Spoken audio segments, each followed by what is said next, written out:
Hey guys, welcome back to the channel. So today we are going to talk about this new windshield here that I put on the KRX.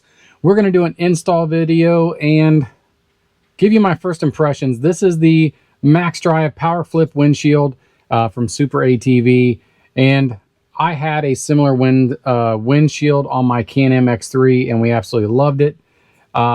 This one's made by Super ATV, so take that with a grain of salt. Pretty simple design. You've got linear actuators and a switch. We'll show you guys all that. But I mean, how cool is it that you can adjust your windshield whatever height that you want, or just run her wide open. This is pretty sweet. So let's jump into the install videos, or the install video. Show you guys how easy this is to install. One thing from Super ATV is their packaging isn't always the greatest, and you can see that here, just a pile of stuff. Hopefully everything's here, but the windshield frame, all of our seals, looks like a couple boxes of peripherals, but this is how it came. Hopefully this isn't indicative of the product itself, but packaging kind of sucked. So we'll go ahead and jump into getting this baby installed. Okay, guys. So the directions, they're on the website PDF from Super ATV. Just follow the link. I downloaded them and printed them. So we'll just kind of take a look at what's going to be on, what's going to be entailed here. It shows us a good BOM, a couple different styles of gaskets, so we'll have to take note of that. Just some brackets and framework. Looks pretty straightforward. We're going to get a couple different clamps, some actuators.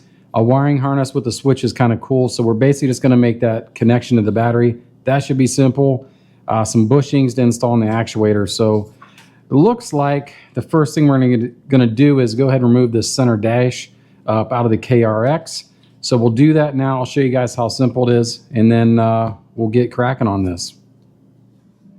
So let's go ahead and get this dash removed, the centerpiece. So we have two screws down there. It's a Phillips head. Make sure you grab one that's a pretty good size, because these Phillips head bolts they're kind of beefy.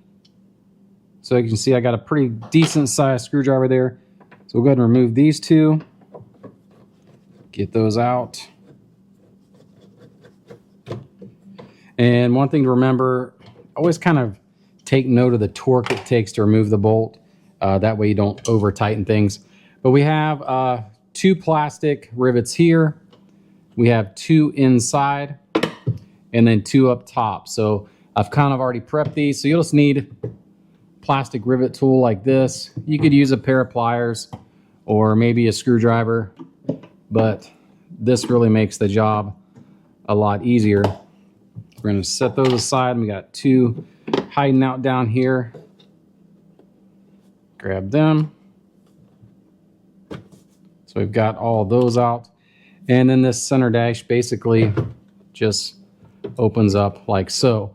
And what we need to access, and hopefully Squirrel can see that, is we have our connections down here, our accessory posts for the KRX. So this is what we'll be making our connection for our switches. And then we'll be routing some cables in here. But this is the first step. All right, so the next step in our instructions, we have two cage clamps right here, and it wants us to go ahead and separate those apart. So they're just kind of hand tight in here anyways. But it does have a nylon lock nut and the bolt, like so, and the washer. So we'll go ahead and repeat. It says do them both, so we'll get them both. And it looks like we're going to go ahead and install these grommets into the windshield and frame. So we'll get these apart and pull up the windshield and frame. So you're going to take the two grommets from the clamps. We'll put that in the bottom frame here. We're going to pull the fastener kit that comes with the kit. We're going to grab the same style grommets with the sleeves, and we're going to go ahead, install those in the windshield, but the same process. But we'll get that done, and we're going to move on to the next step. All right, the next step, we're going to be applying some seals and gaskets to the windshield and the the bottom frame. In the instructions, it does identify which is which. This is the gasket, and it's going to go around the outside of the frame. And we have some U-seal and foam that's going to go on the windshield. We'll show you that next. But all I'm going to do is I'm going to wipe this down real good with some alcohol and just basically run it around, trim off the excess. So I'll get that done and we'll bring you guys right back. All right, so we just walked this gasket around. It will make these bends, so don't fret about that. And then once you get to the end, just cut off your excess. You're gonna have about 6-7 inches left. So now we'll go ahead and grab the windshield. We'll put the U-seal and the foam on the inside of the windshield. So the next step we're gonna do, we're gonna be putting some more seals on. Might be a good idea to get you, a nice set of cutters. These are just tin snips. I figured they'd work the best. But we're going to take the U-seal, and we'll go ahead and get it out of the package here so you guys can see it. But it's kind of like door edge molding. So that's why they say it's a U-seal, and it's also got kind of a flange or a lip there to kind of catch. So it's going to grip the edge. So what we're going to do is we're going to take this from this black edge here, work it all the way, the black part of the bottom of the windshield to the black edge. So we're not going to go up into the clear portion. We're going to stay completely on this black edge. And we're just going to go ahead and work it from one end to the other. So I'm going to get started on it and we'll bring you back and show you the finished product. All right, so we went ahead, we've got our U-seal installed all the way around, black edge to black edge, cut off the excess. We had about 7-8 inches left. So now what we're going to do is we're going to grab the foam seal and we're going to apply it basically right here on the edge. And I'm assuming, it looks like in the picture, it's going to be basically this whole width here. So from the black edge and kind of meet up right here with the U-seal we just put on. So we'll do that on both sides. All right, so it's always a good idea. Read ahead in your directions because you're going to get 2 rolls of foam here. One's going to be obviously longer than the other. You're going to want to use the shorter of the foam that you get on this windshield installation on this side, because you're going to use this longer foam on the back side of the windshield, and this piece will not go clear across, so then you end up chopping up and breaking up your seal. Save the long one for the outside of this windshield in a subsequent step. So use the shorter one. So we're going to get that installed, get it cut, and we should be wrapped up on this side of the windshield. All right, now that we've got our foam here, as you can see, I flipped the windshield around because we want the hinge point to open this way. And now we're going to grab our D seal, which this one's pretty easy to figure out. Looks like a D. All right. So where this is going to go is basically after you hinge the windshield down, you're going to apply the D seal along this lip right here, and then we'll cut it to length once we get it installed. All right, the next thing we're going to do is we're going to take these brackets from the kit and we're going to remove these cage bolts. Those are 17mm bolts and they are in there snug, so you're probably going to have to use like a breaker bar, a big ratchet, something like that. But these brackets are going to go on like so. I'm not sure if I'm going to have to torque these all the way down or how this is going to work. I suspect I'm going to have to get them hand tight. It doesn't say anything in the instructions, but the bottom part of the frame is going to mount in these holes. So I'm assuming I'm going to have a little bit of movement, but you're going to repeat this step on both sides. And so we'll get these installed loosely for now, and then we'll put the bottom frame section on with the hardware that we need for that. So we're going to drop in our bottom frame here. Keep in mind this is the one we installed the seal on. So I'm just gonna, these bolts are gonna use the washer. It's gonna go through the bracket that we just installed. Everything's still just kind of hand tight. So we'll get everything lined up, tighten our hardware down, and make sure the seal is going to catch all the way around the front of the windshield here, or I'm sorry, in front of the cowl. So it's going to take a little bit of wiggling, but that's why we left everything loose. So once we get everything kind of sealed up, we'll tighten it up. These are M6 by 30. They're a hex key, and I believe there's like a 10mm lock nut, nylon lock nuts go on the back. So that should cinch that down. And I'm still going to leave everything kind of loose till I put the main windshield body on to make sure I line everything up. Just extra precaution. I've done this before on my Can-Am with a similar windshield, and I had to go back and loosen things back up and move them around. So we're going to avoid that. Just leave everything hand tight for now. So now we got our bottom frame on there. Took a little bit to get it lined up, but no big deal. Now we've got two clamps. They're both identical. And this is going to sit on the cage like so on both sides. So you're going to have your Super ATV logo on the inside of the cage, and the bracket is going to be oriented just like this. So we're going to roughly put those, install those on the cage, because that's what our servo drive or our shock, what do you call those things? Anyways, the cylinders that open and close the windshield are going to mount to these, so we're going to get those loosely installed now. Now we're going to go ahead. I have the the roof on my unit, so I went ahead and loosened it up. We're going to place these clamps here that we took apart earlier. They're going to go around the cage like this with that little dog leg on the underneath side. So we have two of those. We're going to put one over here, just roughing it in per the instructions. So I'm going to jump those on there, and then we're going to move on. We got to install some more foam onto the windshield. So as you guys can see, I've got the clamps. They're just roughed in here, and again, like the dog legs go on the bottom. So we got it on both sides. There's not going to be any issue with my roof because there's a big rubber seal up here. It's not going to impact how the roof sits on here. So we're going to jump over real quick.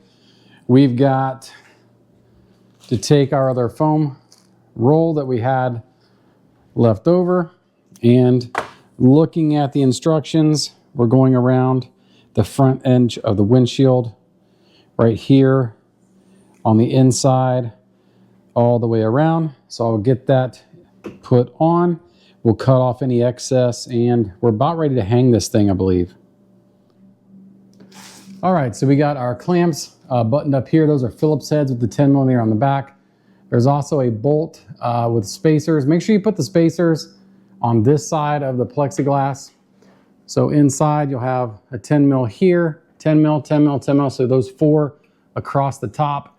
And you can see your gasket tucks up underneath the bar there. Had no issues with my roof, so we should be good to go. We're going to move on to the directions. I believe we're about ready to start putting some brackets on these clamps here, getting the cylinders hooked up and finish up our wiring here, but it's coming together pretty quick. All right, now we're going to install our actuator brackets, but first we have to do some assembly. So your brackets as such, then there is the actuator bracket that goes with it. So we're going to mount this together like so with your M6 hardware, washer, and then a nut. You're not going to want to tighten this up at this time. So I'm going to go ahead and get both of those pre-assembled hand tight, and then we're going to mount those to the clamps, and then we're ready to mount the actuators. You know, it's funny, they're actuators, and I've been calling them cylinders this whole time, but you guys get the idea, so let's move on. So now we're going to assemble the brackets onto the clamps we previously put in our cage. So here you're going to have an M8, I believe, M6. One's obviously bigger than the other. They're going to go on like so, leaving them loose so we can adjust them. And then also our bracket that's actually going to go on the actuator right here. Everything's loose. So this is the driver's side, so take note of how that bracket is shaped. That's what you're going for. So we're going to repeat all of this. Everything is still loose. Keep in mind, nothing is tight. We're going to get it pre-assembled on the other side, and then we're going to hang the actuators.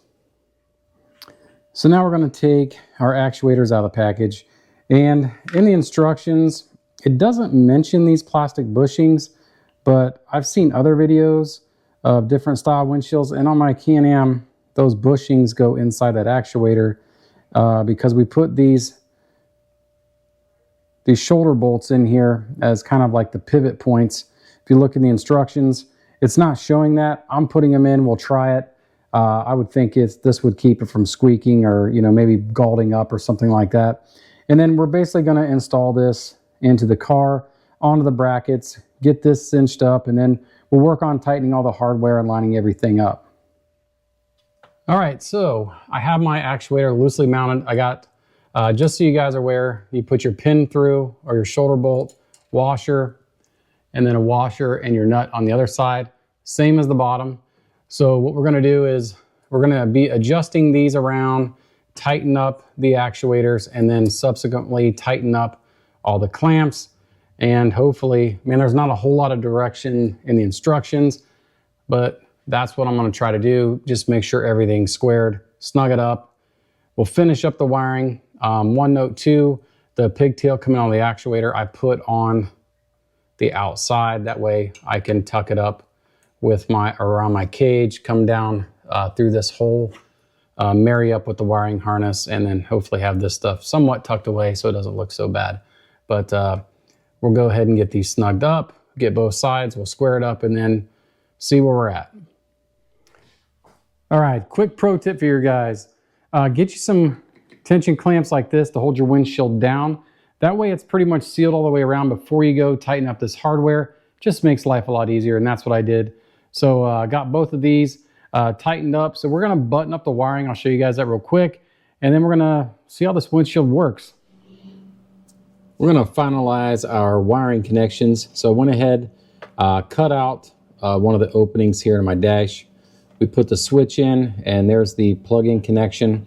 We're going to route the connections that go to the actuators up underneath here.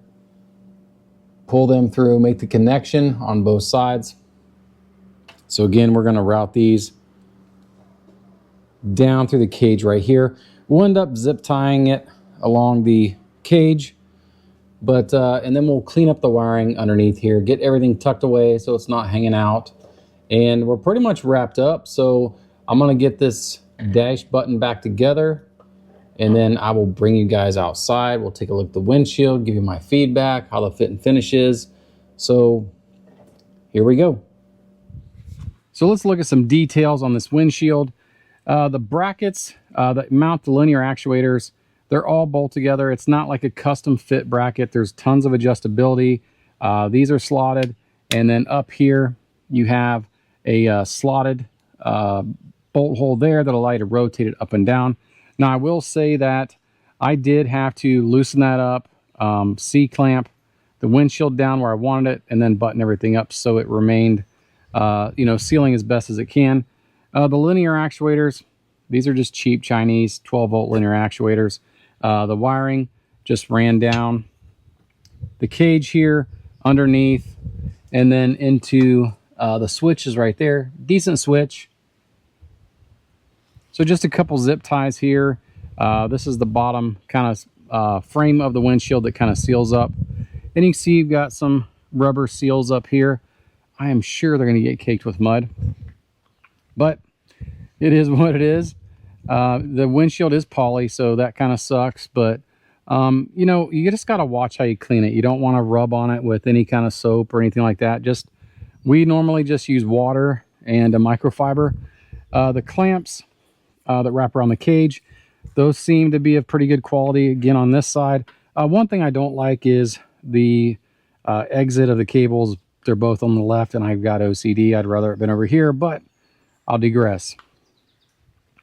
So one comment on the windshield. We'll jump inside here and kind of show you.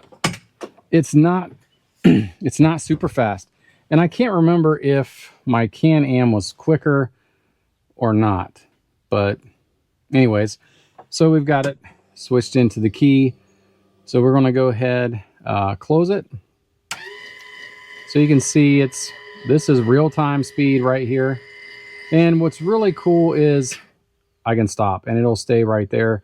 And let's jump out real quick. And just, a lot of people worry about these windshields, how secure are they going to be going down the road? But it's pretty sturdy. I've ran it down the road 40 miles an hour or so, and at different spots in the settings, and it didn't act like it was going to fly off or anything like that. So you can see it's kind of slow, and you don't have to go all the way down. You can fine-tune adjust this as you go down the road. When we run this, typically we run it right about there just to get a little bit of airflow through. And what's cool about it, you don't have to mess with any vents or anything. It just blows air. And, you know, again, you can fine tune it. You can run it while it's raining and it keeps water out. But as it closes up, let's just take a look here. I mean, you can see it's sealed pretty good. I don't see any gaps or anything. So we can just kind of look here and see. You can see on the windshield, it's got like this black outline on it. It does have a kind of embossed Super ATV logo there, which is kind of cool. But, you know, the windshield fits snug to the bike, or the car, I should say. I've been working on so many bikes, guys. I apologize. But there you have it. So let's wrap this video up, give you my final thoughts. Pretty cool. Pretty cool. Pretty cool. All right, guys, that's going to wrap this one up. Check out this windshield if you want a power open and close windshield. Overall, fit and finish it's what you would expect from Super ATV. There's no, I mean, it blocks the air off. It does all that. You have the adjustability, which is really nice. Seals up pretty decent.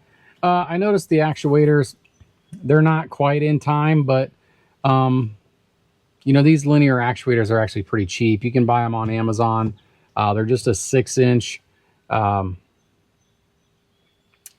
linear actuator. So I don't know. There may be some adjustment on these where you can speed them up, slow them down. I'm not sure. But, hey, it does what it's supposed to do. Very cool product. If you guys like these videos, hit that subscribe button. Hit that little bell for notifications. And if you would, check out all the links, all the affiliate links that I got in the video description. Those are all, just had a bee flying here. Those are all companies that's helped us out, whether it's with products or just affiliate links to save you guys a few bucks.